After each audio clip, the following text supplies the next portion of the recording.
tengslu við gerð kjarasamninga lækna þá undirritaðu forsætisráðherra og formaður Læknafélags Íslands og formaður Skurðlæknafélags Íslands ásamt settum fjármála- og efnahagsráðherra í fjarveru þinni Illuga Gunnarsssyni undir viljayfirlýsingu og Kristínu Þóru Júlíussyni heilbrigðisráðherra.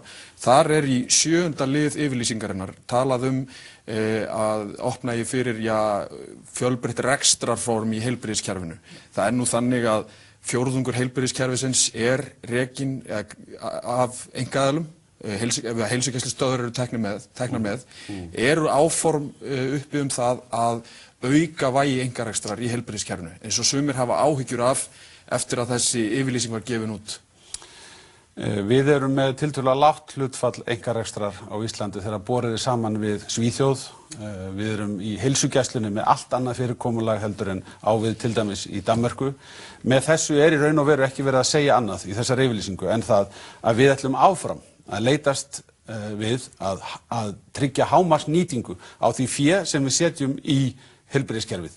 Og ef að við teljum að það sé með einkarekstri á einhverjum sviðum hægt að tryggja betri þjónustu, betri nýtingu þeirra fjármuna sem við tökum úr okkar sameiginlegum sjóðum til þess að ná þeim markmiðum sem við höfum sett okkur í heilbrigðismálum, þá erum við reiðubúin til þess að gera það. Og það ánægjulegt ef við getum náð góðri samstöðu við lækna það. En einhver áform þetta í bráð?